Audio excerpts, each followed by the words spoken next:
Okay, let's go ahead and get started. Thank you all so much for joining us today. This is the webinar for the Open Space Authority's Urban Grant Program. There are quite a few of folks joining us today, so in order to make this as smooth as possible, we're going to have participants muted, and we're going to ask that when you have questions, there's a button down at the bottom that says Q&A, to please click on that and type your questions in there, and we'll answer all the questions we can during the webinar. If there are questions we don't get to, you can always follow up with us later. We're happy to answer questions. And most of the questions that we'll talk about today as a group will be things that are pretty general. If you might have questions that are really specific to your project, and that's great, but please follow up with us offline, and I'd be happy to set up a call or a time to talk through your particular project questions. I just want to note that the webinar will be recorded and posted to our website, so you can always go back and look at it there. We'll also separately post just the slides if there's anything in the slides that you want to refer to quickly. So with that, I think we'll go ahead and get started.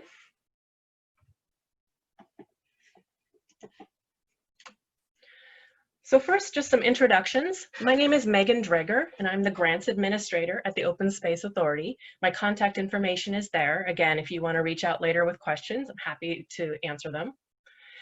I'll be talking through the slideshow today and doing the presentation, but I am lucky to be joined by my colleague, Jackie Latham, the Grants Coordinator at the Open Space Authority, and she's going to be keeping us on track. She's going to be managing the questions, things like that. So thank you, Jackie. Hi, everyone. Thanks for being here. So the agenda for today's webinar, I'm going to talk quickly about the Open Space Authority and Measure Q, and then we'll dive right into talking about the grant itself with an overview. We're going to talk about the online application as well as the application questions, and then the review process. And there'll be time for questions at the end. However, along the way, again, if you have questions, do type them in that Q&A box, and we'll answer them along the way as best we can. So first, the Open Space Authority. We are an independent special district, and our mission is to conserve the natural environment, support agriculture, connect people to nature, and related activities. And the grant program, I think, is really directly part of that connecting people to nature part of our mission, and it's an exciting part of what we do.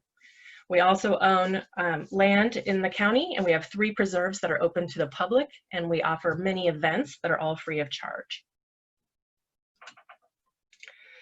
Measure Q was a ballot measure passed in 2014, overwhelmingly passed by 68%, and that provides funding to the Open Space Authority to support the work that we do, including this grant program, which is entirely funded by Measure Q. So the Urban Grant Program has been around since 2016. We have awarded 38 grants so far, totaling more than $2.8 million. So we're really excited about these grants and all the great work they've done. On the left there, that map, each of these acorns is the site of our grantees' work. This map is part of a recent report that we did called the 5-Year Impact Report to the Community, showing how Measure Q funds have been spent, which of course featured the grant program. And if you'd like to see a list of past awards for examples of other projects that were awarded funding, the URL is listed on the screen here, and I'll be mentioning as we go how to get to all the grant resources. But you can get a list of past awards, and you can sort it by year and so on.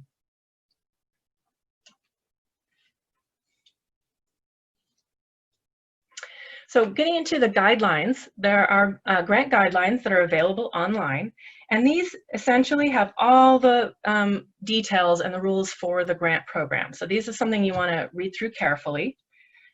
A couple of things to note. One is that we've changed the name. So it used to be the Measure Q Urban Open Space Grant Program, which was a bit of a mouthful. We're now renaming the grant program to be the Urban Grant Program, but it's the same kind of program as it was before. Another important note is, of course, as you all know, due to the public health crisis, we did extend the deadline. It was originally May 1st. It is now July 1st, so just almost a month away. And I'll be talking about dates and timelines later in the webinar, but I want to mention that the guidelines that are online have been updated with all dates revised. So if you haven't looked at it lately, we did go through in all the dates and update them in red so you can see what the new dates are.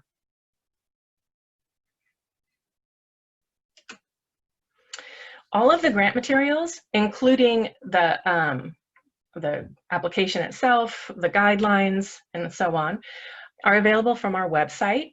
The URL is at the bottom of the screen here. And when you get to that page, if you click on Apply for a Grant, you'll be led to material where all the grant materials are located, as I said, including all of this material listed here. The last one on the list I just want to draw your attention to is the 2020 Urban Grant Program. That's the Frequently Asked Questions document. And that is where, as we get questions, we put them in there, and questions from today's webinar will go in there as well, and we continually update that. So if we end up getting too many questions that we can't answer them all, they will go in here, so definitely something good to check on. So going into the grant overview itself, as I mentioned, it's due July 1st. We have $1 million available for grant awards in this round. These grants are reimbursement, meaning that the grantee would pay for whatever the costs are and then submit documentation, and the Open Space Authority reimburses for those costs. Eligible applicants include local public agencies, schools and school districts, as well as nonprofits. I'd want to draw attention, if you are not one of those groups, it is possible to get a fiscal sponsor who is generally a 501c3 nonprofit and acts on your behalf. And if you have questions about fiscal sponsorship, you can follow up with me offline and we can discuss it. The program area, our jurisdiction is what's in the dark black outline here on this map. But the grant program is really focused on the urban areas. And so that's what's orange with the red hashing. So this is the urban areas of Campbell, Milpitas, Morgan Hill, San Jose, and parts of Santa Clara County. So for capital, we'll be talking about different project types, but for capital improvement projects, things that are physically constructed on the ground, they would be in these urban areas, whereas programs might happen throughout the jurisdiction. I do want to mention everything does need to happen completely within our jurisdiction. So if there are field trips or other events, they need to happen within the boundaries of the jurisdiction. The grant program has 4 broad project categories and funds lots of different kinds of projects. It includes environmental stewardship and restoration, which might be revegetation or tree planting, things like that. Parks, trails, and public access. Environmental education, and urban agriculture or food systems. And that one might be something like a community garden. I want to emphasize projects can be in more than one category. So if, for example, you're building a community garden, but you also have signage teaching about agriculture or plants or water, you would be in both category 3 and category 4 for your application. Project types. We have 3 broad project types. The first is capital improvement, and this is improvements that are physically on the ground. So this often would be construction. And this is something that's really important to note because capital improvement projects, there is additional documentation required for those that I'll be touching on throughout the webinar, but they are sort of a different kind of project. There are also planning projects where it might be leading toward a capital improvement project or other kind of planning, as well as programs, which tend to be events or educational programs, though programs could also include something like curriculum development. And these are important distinctions because as we go through, you'll see in some cases a question might apply differently depending on your project type. Megan, we have a question about the last slide. Yeah. The question is, can you repeat or clarify the reimbursement nature of the grant? Does this mean that no funds are available until after the work is complete? Oh, thank you, great question. Yes, it is reimbursement, meaning it is after the fact, but it's not the entire project doesn't need to be done. You can reimburse up to monthly. So it's as you go through the project, you would be submitting documentation for expenses, and we would reimburse you as we go along. Great question. So in this grant round, it's one solicitation package, the grant guidelines, and there are two tiers of awards. There are small grants and there are large grants. Small grants are the smaller dollar amounts. So these are $10,000 to $39,999. And of the $1 million available, $200,000 has been set aside for these small grants. So we expect probably between 7 and 10 grants will be awarded in this small grant category. These are smaller projects that tend to happen faster. The grant period for these is 1 year. And a couple important things to note about these small grants is that these are programs only, meaning actual environmental education programs or events, like it might be a creek cleanup or something like that. This does not include any capital projects, no signs in the ground, things like that. There's also an expedited review process for these, and these are awarded before the large grants, and we'll look at the review process later.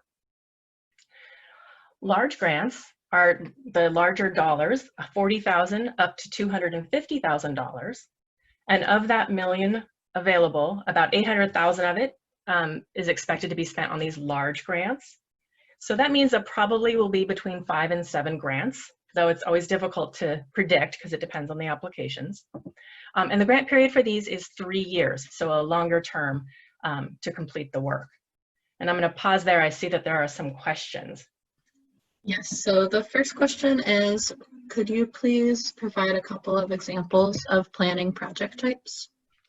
Yeah, planning projects can be a couple different things. They could be either work that it's going toward what would later be a construction project. So for example, site analysis or site design, something like that.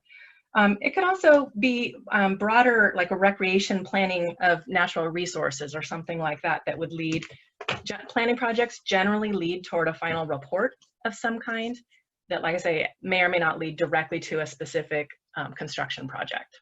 But it does not include any construction itself, a planning project. Great. Another question is, can small grants be used for a research component of program? I guess it would depend. Maybe that one we'd have to talk about a little bit more offline. I'd be happy to follow up and talk to you about that more. But in some cases, yes. If there is something that's specific to offering an educational program that could have a research component, that it is possible. But I think I'd have to know more details to be able to give you better answer. Okay, great. There's 2 more that I see right now, or 3 more. One is a little longer and more specific, so I will contact that person. And then someone wants to know, can one organization apply for both a small and a large grant? Yes, you can apply for both small and large. Great. And is planting trees or planting a garden considered to be a capital project?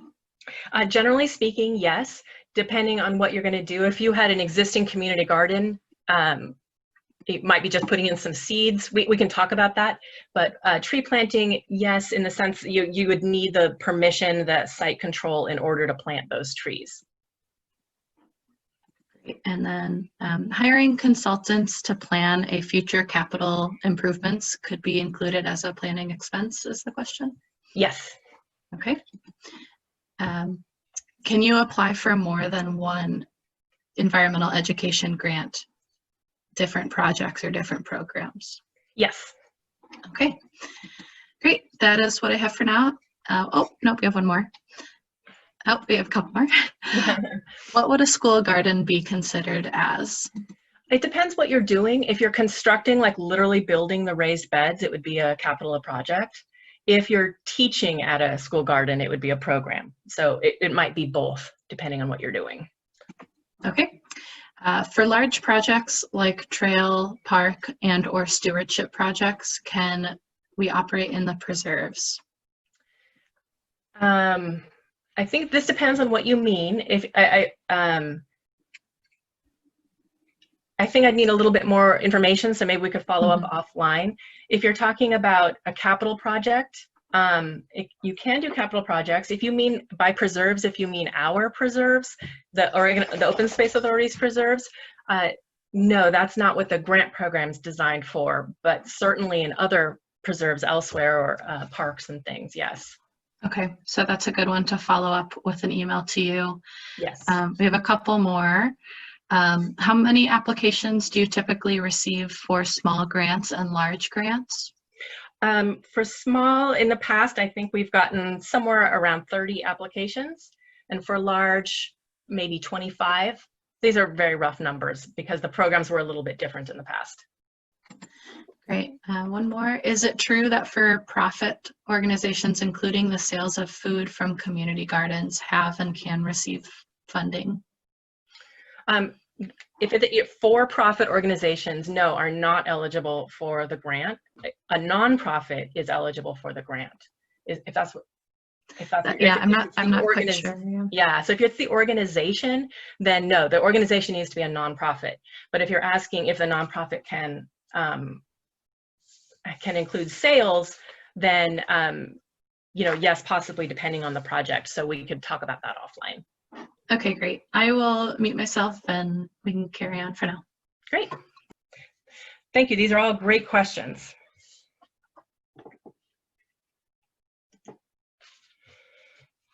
All right, I'm going to briefly talk about the scoring, and we'll revisit this a little bit more when we talk about the questions later.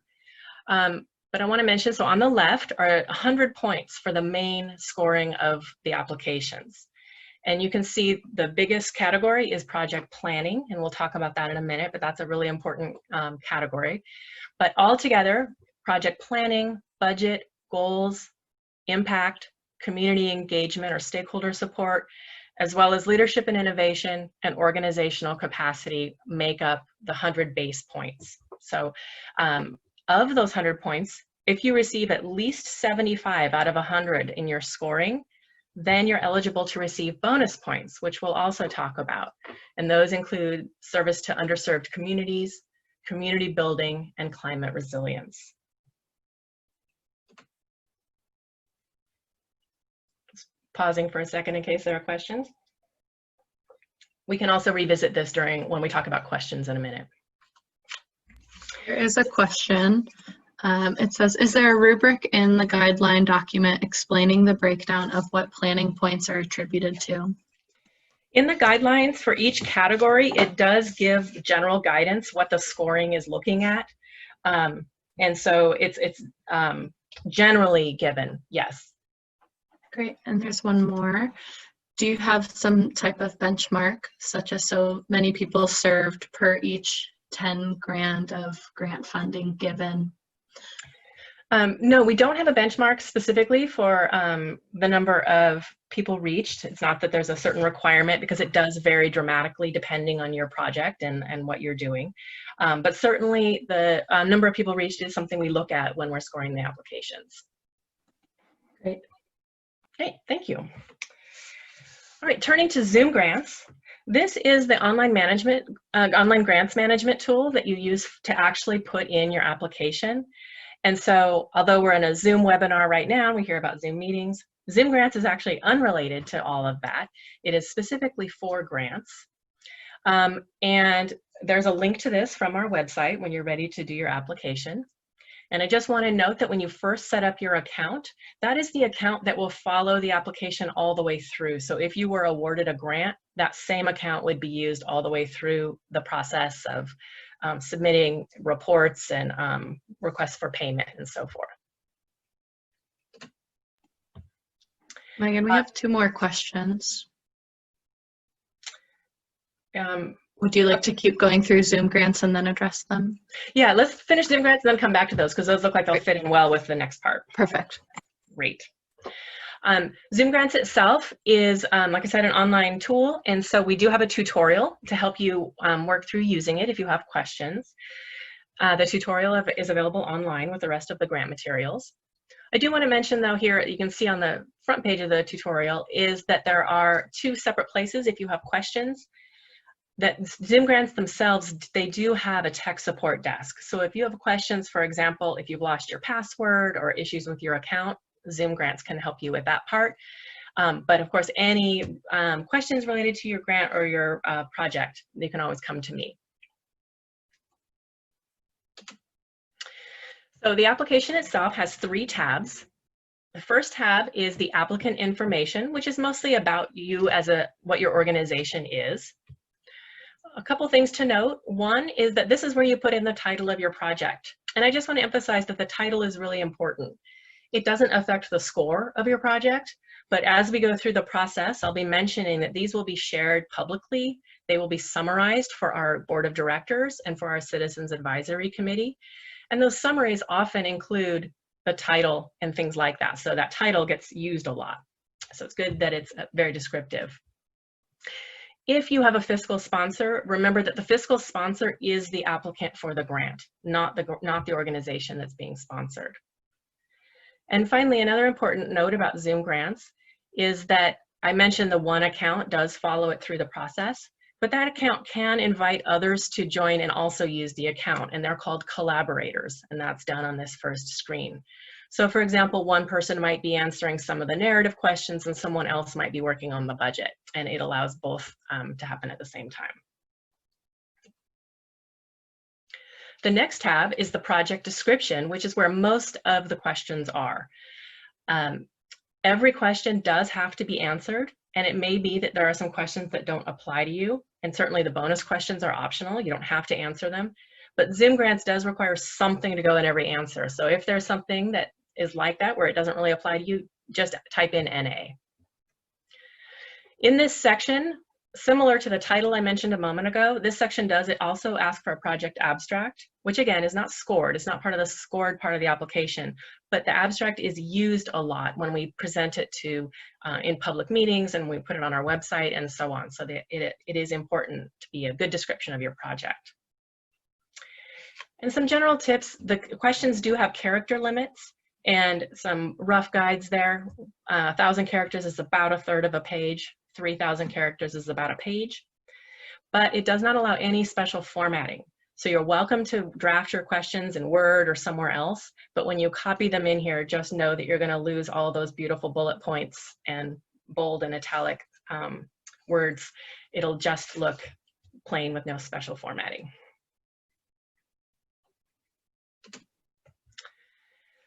Let's see, and the final section is the documents upload. And this is where you upload all the additional documents that are part of the application. There are 2 documents that are required for everyone. One is a financial statement, and one is the project budget. And the project budget, there is a template, which on the screen here you can see under the name project budget, it says download template. So you would download an Excel document, fill it out, and then upload it again. Those are the only 2 that are required for everyone. All of the rest really depend on your project. And this is where it becomes important. If you're doing a capital project, you do need to include things like site control and CEQA compliance and other things depending on your project. I want to note that photographs, maps, plans, things like that are great to include to help give us context. And you can upload multiple files per category. So you might have 3 photographs, for example, and they can be uploaded as 3 separate files. That's fine. Letters of support are here, and again, you can upload multiple. They're not required, but they do help show community support, which is a category we'll be talking about in a minute. I want to point out, though, that they need to be part of the application itself, submitted in Zoom grants by July 1st, in order to be considered by the staff reviewers. Otherwise, it's not part of the application package.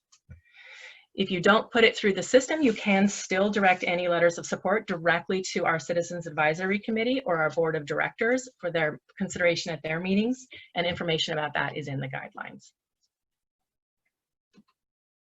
So before we move on to questions, are there any Zoom grants type questions? Yes, one question was, when the online application gives a word or character limit, does that only include letters, or does it also include the spaces between the letters? Yeah, that's a good question. And each system's a little bit different. Zoom grants, it does include spaces as a character. So sometimes you can play around with it a little bit just to double check, but if you do it in Word, it doesn't necessarily type or calculate it exactly the same way as the online. Okay. This is related. Can letters of support be submitted with the grant application? Yes. Is there a recommended number? There's no recommended number, but they do help show that community interest and support and engagement. So depending on your project, if you're working closely, for example, with one community group, then one letter of support is a good number for you. But if you work with many, then it might be more. When entering applicant type information, can you check more than one box if it applies to your organization? I'm not sure offhand how you would be in more than one category, but maybe I'm just not thinking fast enough, but I'd be happy to talk to you about that offline. I don't believe the application would allow you to click more than one. So there's some more questions about, we have about 6 questions. Do you want to keep going through them, or did you want to save them for the next section? Let's see. Well, I see there's one about letters of support, just asking to elaborate a little more on letters of support, such as who would be appropriate to produce it. And that's a good question. And it really just depends on who you're working with. It can be literally a member of the public. It could be someone who's going to use whatever program or facility or plan that you're creating. It could be a community group. It could be a partner. So there's no exact rule of who it has to be, just somebody that it can speak to what it is that you're hoping to do. There's another question. What kind of financial statement is required?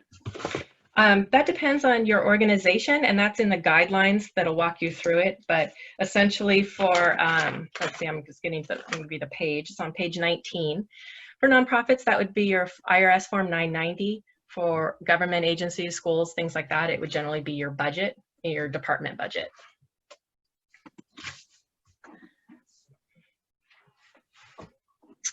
Do you want to touch on any of the questions about CEQA or going back to the scoring points?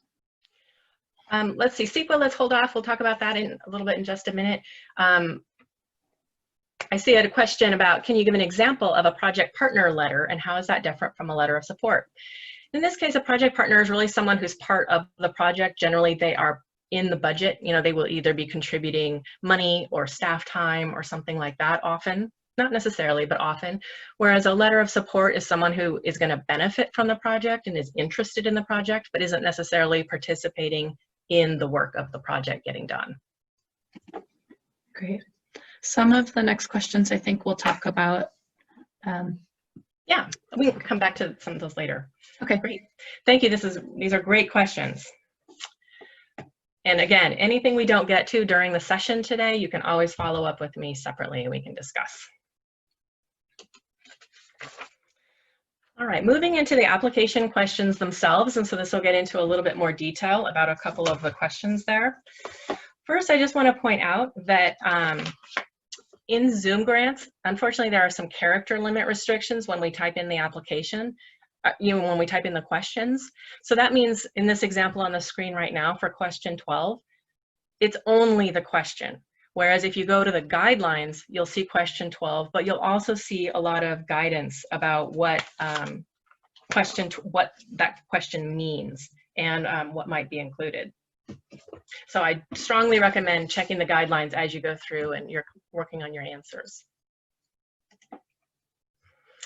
So the first area is project planning. So this is a series of questions that are worth 20 points out of 100. Again, this is the biggest project category. This is where you describe your project and the proposed deliverables. One thing I want to point out here, though, is the question 12, which does ask, does your project require any permission or permits or other approvals? And this is one of the many cases where it depends on the kind of project you're doing.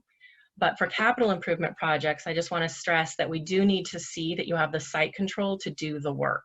So we need to see the permission. It might be that you own the land. It might be that you have a lease. It might be you have some other kind of permission or agreement.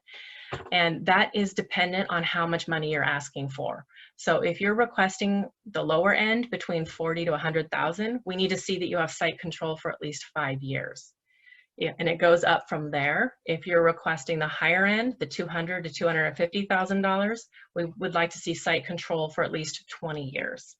So that's a really important distinction between the project types. In this case, permits is one of the things listed, and so there are different kinds of permits, but this is where CEQA is mentioned, and I saw that there was a question about CEQA. So CEQA is environmental process. There is information about it in the guidelines appendix, looking, I can't remember, H, I believe, is the CEQA compliance. So that goes through the CEQA compliance certification form, and that is for projects that would only apply to capital projects, really. And so if you have questions about that, we can follow up offline.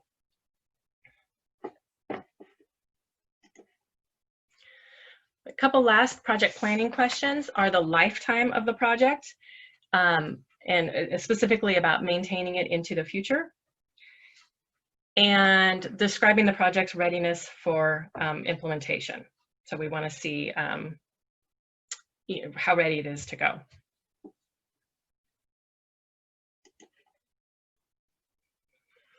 Should I stop there? Maybe any questions about project planning before we move into the budget? We have 10 questions, but they're not all exactly related to that. One that's kind of related to project planning is about educational events on OSA property. I'm not sure if you want to address that right now. The educational, if someone asked, if you want to do an educational event on our property, how do you get permission, and how do you answer in question 12? This would depend a little bit on what your event is, so contact me separately, and we can follow up on that, whether there's a permit needed or if you're simply going to attend. I will have a caveat, though, that right now, as we're all facing many uncertainties due to COVID-related restrictions and changes, some of things are possibly changing, and I will be looking into that and providing whatever guidance we can.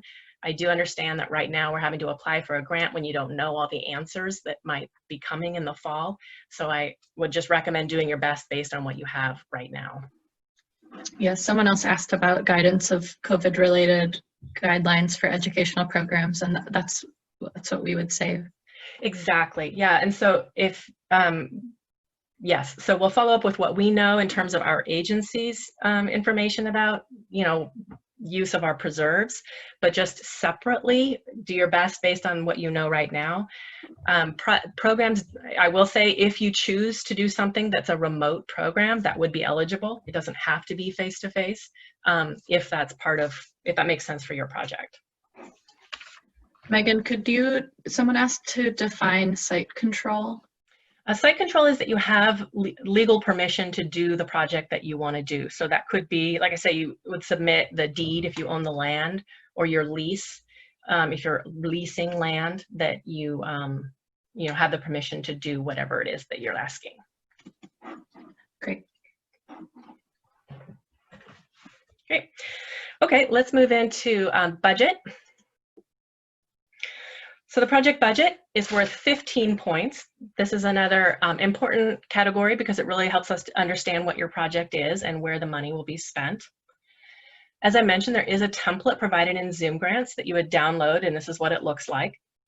You download, fill it out, and then upload it again. It includes line items for your expenses and 2 columns, one for the grant request, meaning what you're asking for from this grant proposal, and another column for matching funds, which is essentially the applicant's contribution to the project. And those matching funds, we require 25% of the grant request to be provided in matching funds. So if you were requesting $100,000, you would need to show $25,000 in matching funds in your budget. Now, matching funds can come from a variety of sources. They can be cash. So for example, if you were buying some of the materials that go toward your project, you could list those as your matching funds with cost estimates. But they can also include things like staff time or volunteer hours, and there's information about that in your packet or in the guidelines. I want to specifically mention also indirect costs, and so these are things that are not directly related to the project, but are related to the costs that the organization incurs. There's a limit of 5% that you can request in indirect costs, but that is only available for 501c3 nonprofits.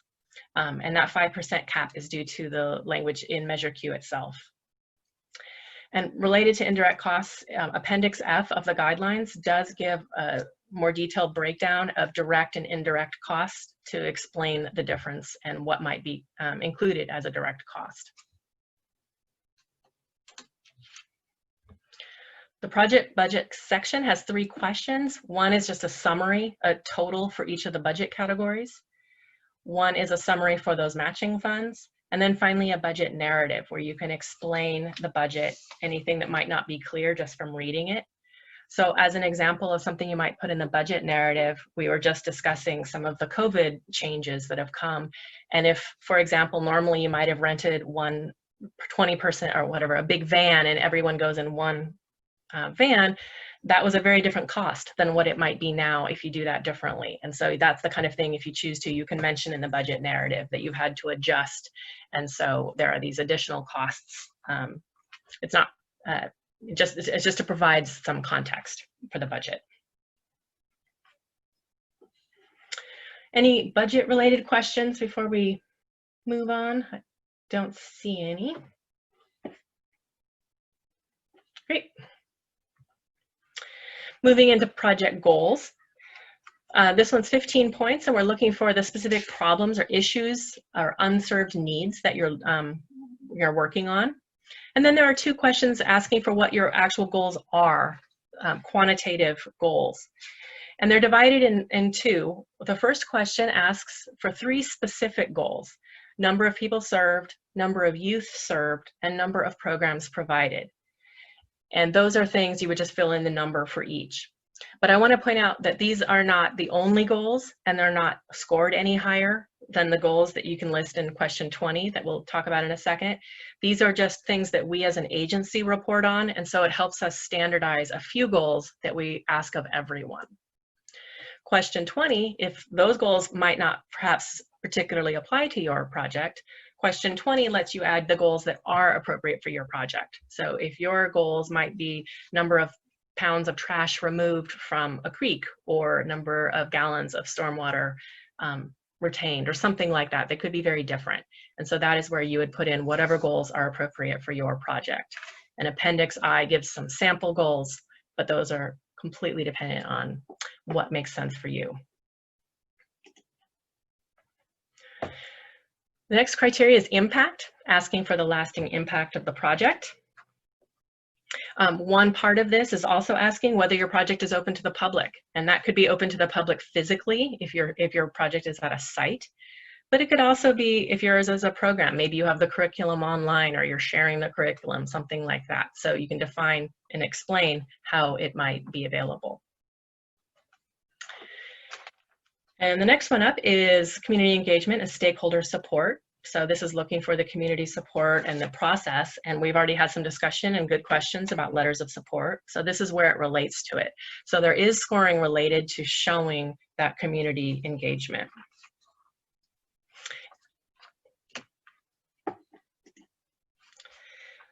And the last 2 of the main categories are leadership and innovation. We're looking for innovative ways that your project might have approached collaboration. It could be a technical innovation. It could be lots of ways you approach it. And finally, organizational capacity. So this is information about your organization and your key staff that show that you have the ability to do this kind of project. So it could be that you've done a project very similar before, or it could be you have a key staff member who has specific qualifications or certifications that allow him or her to do this work. So far we've been talking about those 100 base points. So those are all the main 100 points. If you get 75 out of 100 on those as you're going along, remember you do get these bonus points. The bonus points are optional. So if these don't apply to your project, remember you can just type in NA. You don't have to answer them.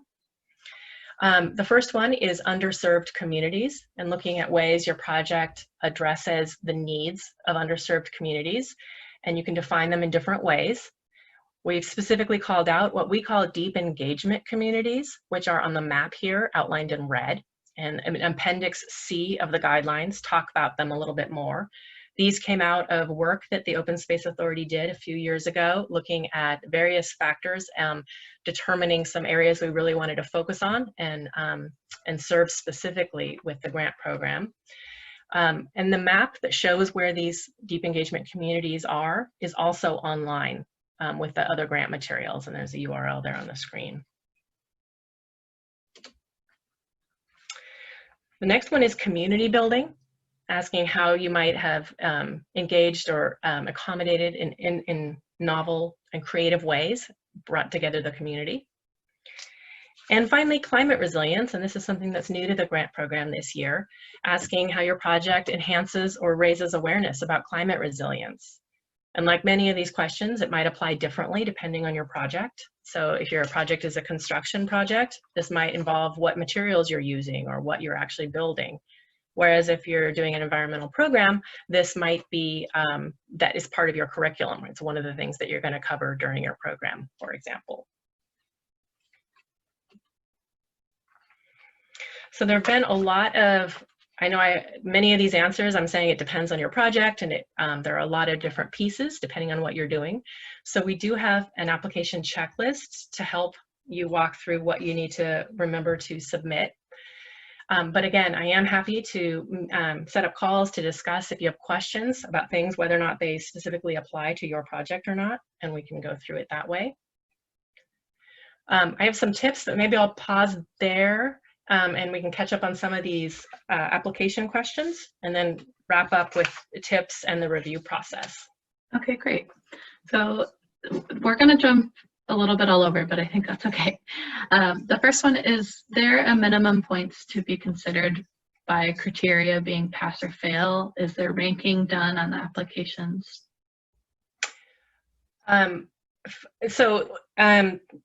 There isn't a pass-fail per se, but in order to, the most competitive projects, of course, are the ones that score the highest. And so doing well all over, of course, in every question is great, but making sure that you have a really solid application that allows you to also receive bonus points if those were appropriate for your project is a good way to make sure that you get a lot of points and that you would score very well. Great. There's a few more questions about application scoring. In regards to past projects, can we review how you scored the projects? The summary scores are available in the board packet that was part of when these were presented to the board. And I'm just writing myself a note here. I can put that in the frequently asked questions document that we've mentioned and we'll be updating. I can provide more information about how to get to those older board packets to see examples of the scores that were shared with the board. Great. This is about question 12, the CEQA. Does that have a pass or fail or just points attributed to the question? It's a little hard to say. It would be pass fail for a project that needs it done. I guess we'd have to talk about it when you get there. So, but essentially, another scoring question: how is the 20 points distributed across planning questions? It's done as a whole, so it's not certain points per question. It's planning as a group. Mm-hmm. For financial statements, do you want all three profit and losses and balance sheet and cash flow? And to confirm, do you want the last completed fiscal year? Yes, last completed fiscal year, and depending on what your organization is, yeah, if you have all that, that's great. Great. If we are proposing educational programs on closed to public OSA properties, do we need to have specific dates for the program permission, or do we confirm general use with the appropriate OSA staff? That might be.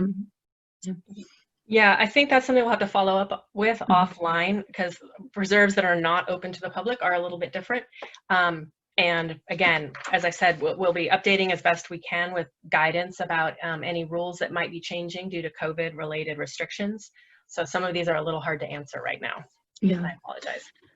One about project readiness. If we plan to move forward with parts of this project before the grants are awarded, can we be retroactively reimbursed? No, no costs can be reimbursed until the grant agreement is fully executed.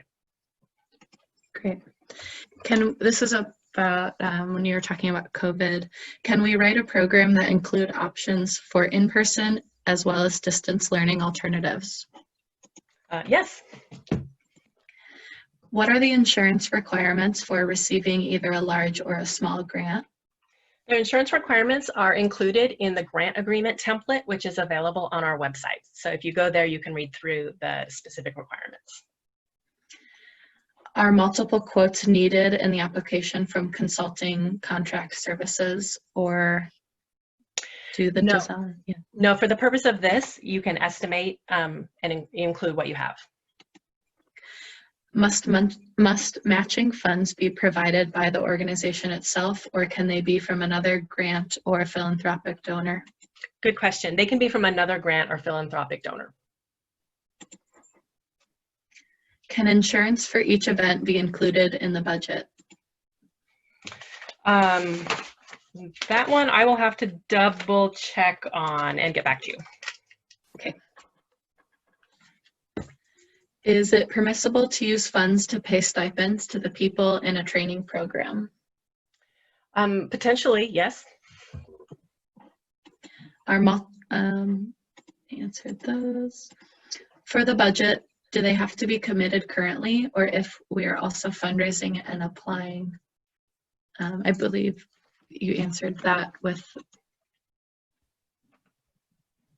Are they asking whether they already have the funding secured? I believe so. If that's the case, in the budget itself, at the bottom, it'll ask you for the source of your matching funds and whether it has been secured or not. So you can indicate that you're applying elsewhere and that it's pending, for example. Great. Does the open space conduct an on-site visit throughout the funding cycle? For yes, the short answer is yes. For projects that are on the ground that physically happen at a place, we generally have a kickoff meeting where we look at the site, we talk about the project and go through how the process is going to work. There may be other visits as well, depending on your program. If yours is a series of events, we might join for one of the events. So it does vary a little depending on the project, but yes, we try to make sure that we do a site visit for every project. There's a couple questions about underserved communities. Do you have a list of underserved communities with contact and ownership information that we would like the OSA would like to focus on, as well as has there been any changes to the underserved community locations? Good question. So the underserved communities, the best place to get information is through the appendix in the guidelines that talks about deep engagement communities. It has shows where they are, has a link to a more detailed map, and it also has a link to the entire Understanding Our Community report, which was the analysis done that went into creating our deep engagement communities. And in the second part of that question, have there been any changes? Yes, not for the purposes of the grant program. We're using the definitions that are that've been shared here and that are in the guidelines, but there is a new version that's coming out soon. But for our purposes, we're using these definitions. Great. We have a few more questions. Are you good to keep going? Yep. Okay. Site control for, let's see, maybe we'll do that specifically. If a project is a series of artwork within a park or trail, is that a program or a capital project? It would depend on the artwork, whether it's temporary, like physically there, or if you're doing something more like an installation that would require signs being put into the ground or something like that, would be a capital project where you would need permission to do it. So we can talk offline more about your project. Okay. Another question, how would an applicant know if their application reaches 75 points and is eligible for bonus points or not? You wouldn't know during the application process, but during, we'll talk about the review process in a minute. The scores are part of the board packet that you can see before the board meeting. Okay. Just to confirm, for 501c3 organizations, do we need to load our Form 990s for the financial statement? Yes. What kind of permission do we need for accessing closed to the public and open to the public OSA properties for this grant? Does this need to be for specific dates or general purposes? That's another one. I think we'll wrap all those questions related to OSA preserves and follow up in the frequently asked questions document, because I do want to get the latest information from our field staff, since because of COVID, I know things have been changing. So I want to confirm that so that I give you the up to the minute right answer. Great. When will funding start? If shelter in place or COVID guidelines impact delivery, will that be acceptable? You kind of touched on that, but yeah, I think through the process, of course, any project might have delays or things that change a little bit, but certainly with COVID, we've all experienced all kinds of unexpected delays and changes in our lives. So if you were awarded a grant and the grant started and then for whatever reason, COVID changed what you could do or caused extensive delays, generally speaking, we would absolutely understand that. We could adjust things as needed, and you know, depends on what the issue is, but if it's possible, we could give more time or adjust the way that you're approaching it.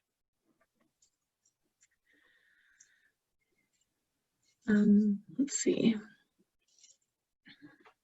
Is there any partial funding of only certain aspects of the application, or is it all or nothing? It's all or nothing from the point of view of what's recommended to the board, that we approach it as an all or nothing through the whole process.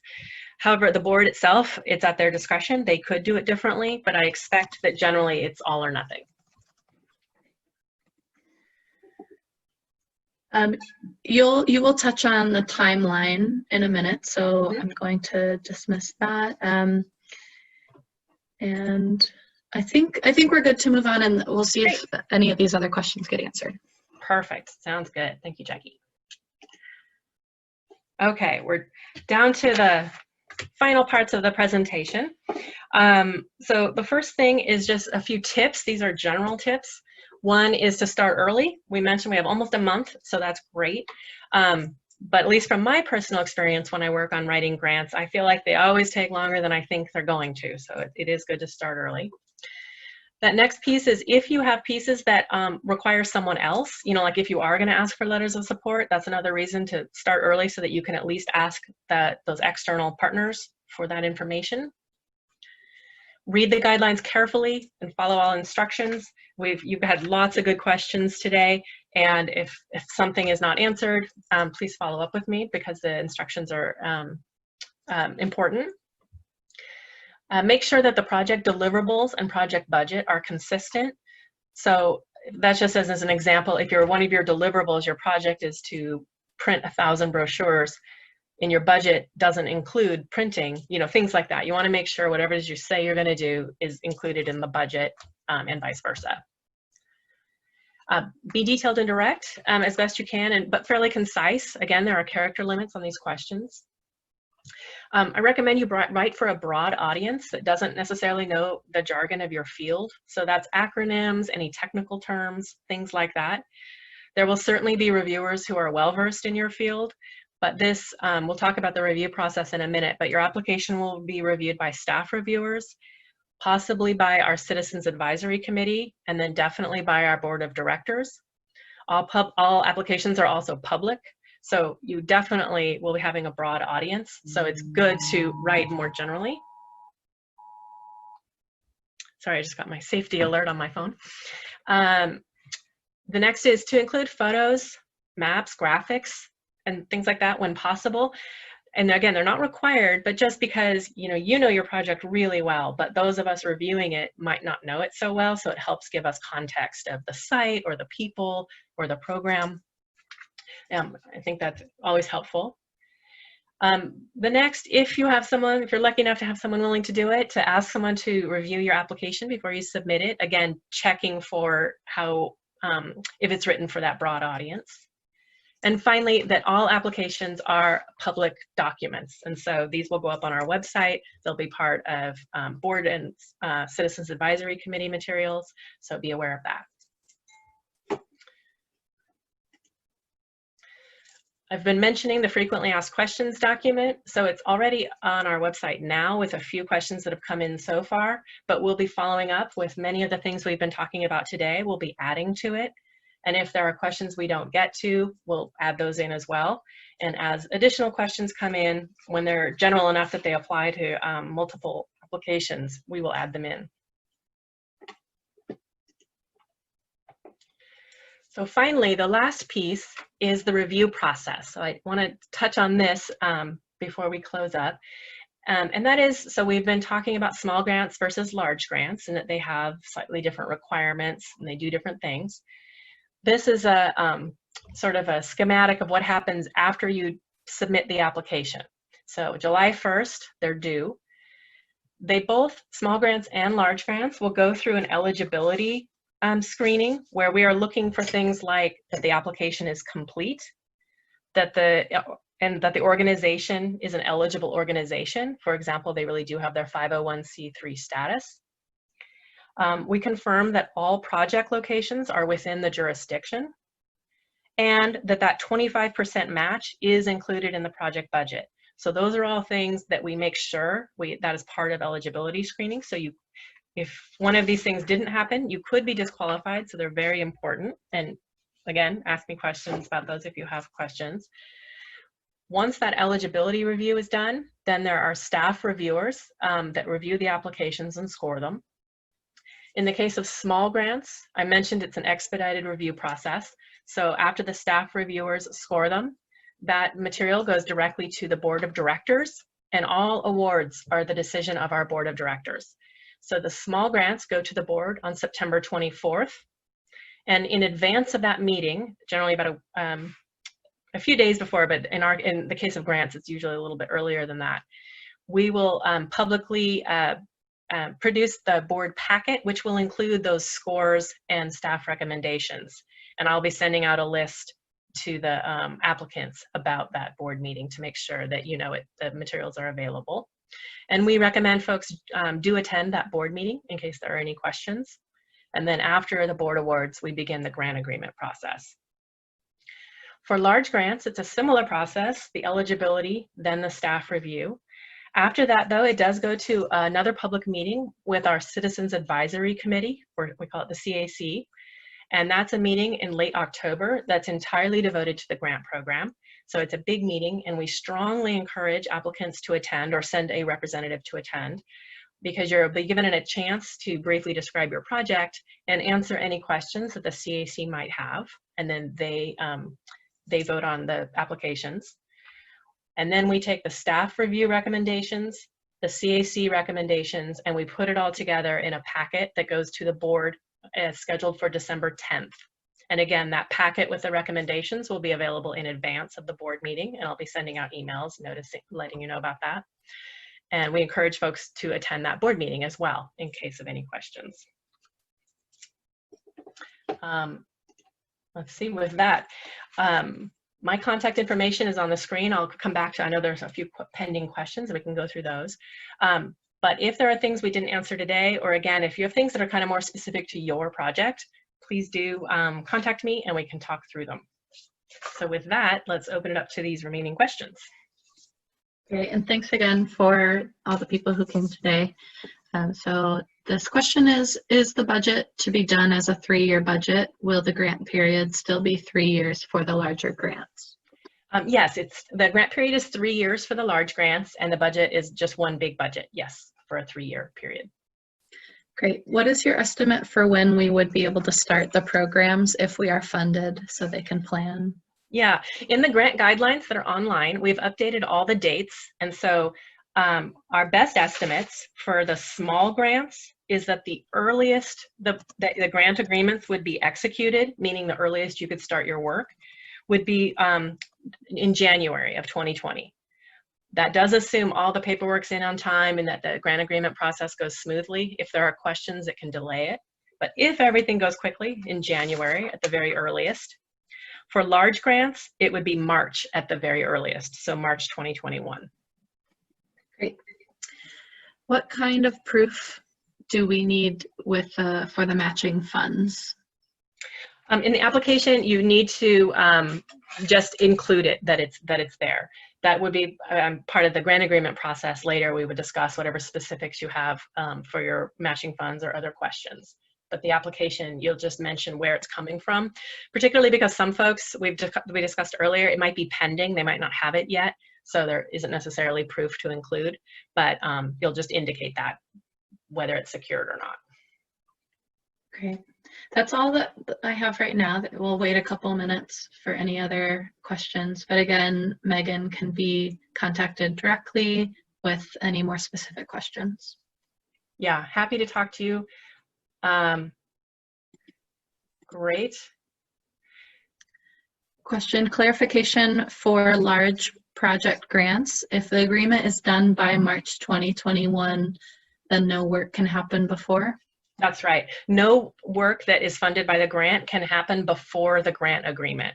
So for large grants, the awards would happen on December 10th, and then it generally takes, a month or two. We'll need some documentation from you, and the paperwork takes a bit of time. Getting them executed takes some time.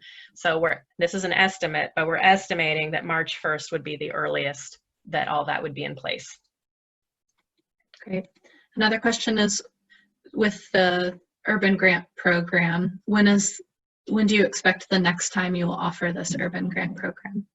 That's a good question, and I don't have a specific answer. We do set aside funds for the program every year in our budget, but we have not offered the full solicitation every year, and so that's something that we'll be bringing to our board for a decision of how we want to approach that.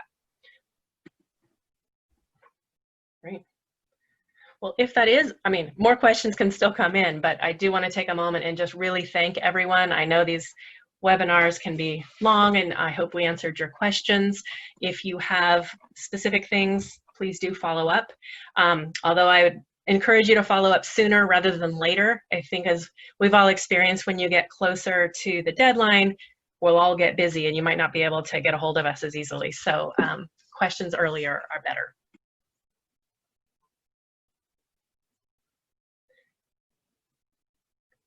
Okay, I don't see any more questions coming in. So again, I want to thank you all very much.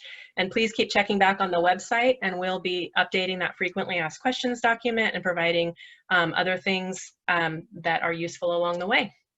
Have a great day, everyone.